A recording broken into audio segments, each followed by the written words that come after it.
Important question যেগুলো মুখস্থ করছো সেগুলো টাইমের মধ্যে লেখার প্র্যাকটিস করো, যাতে এক্সামে লিখতে বেশি সময় না লাগে। কোনো বিষয় খুব তাড়াতাড়ি মুখস্থ করার জন্য সেই বিষয়টা প্রথমে নিজে নিজে পড়ো, তারপর কল্পনা করো যে সেই পড়াটাই অন্য কাউকে বোঝাচ্ছ, তাহলে তোমার পড়াটা খুব তাড়াতাড়ি মুখস্থ হয়ে যাবে। দিনে 5 মিনিট অবশ্যই হ্যান্ডরাইটিং প্র্যাকটিস করো। এক্সামে তোমার হাতের লেখা যত সুন্দর আর যত পরিষ্কার হবে, তোমার নাম্বার বেশি পাওয়ার সম্ভাবনাও তত বেশি থাকবে। এক্সামে কিছু বেসিক জিনিস অবশ্যই ফলো করো। নাম্বার 1, যে অ্যান্সারগুলো ভালো পারবে সেগুলো আগে লিখবে। নাম্বার 2, লেখাগুলো পরিষ্কার করে লিখবে, কাটাকাটি যাতে না হয় সেই চেষ্টাই করবে।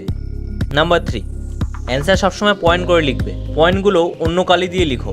নাম্বার 4, প্রথমে পুরো কোশ্চেন পেপারটা তাড়াতাড়ি একবার দেখে নেবে যে কী কী কোশ্চেন এসেছে। যে কোশ্চেনগুলো পারবে সেগুলোকে মার্ক করে নেবে, তাহলে অ্যান্সারগুলো লেখার সময় অনেক সুবিধা হবে। পুরো ভিডিওটা দেখতে হলে এই লিঙ্কটা ক্লিক করো।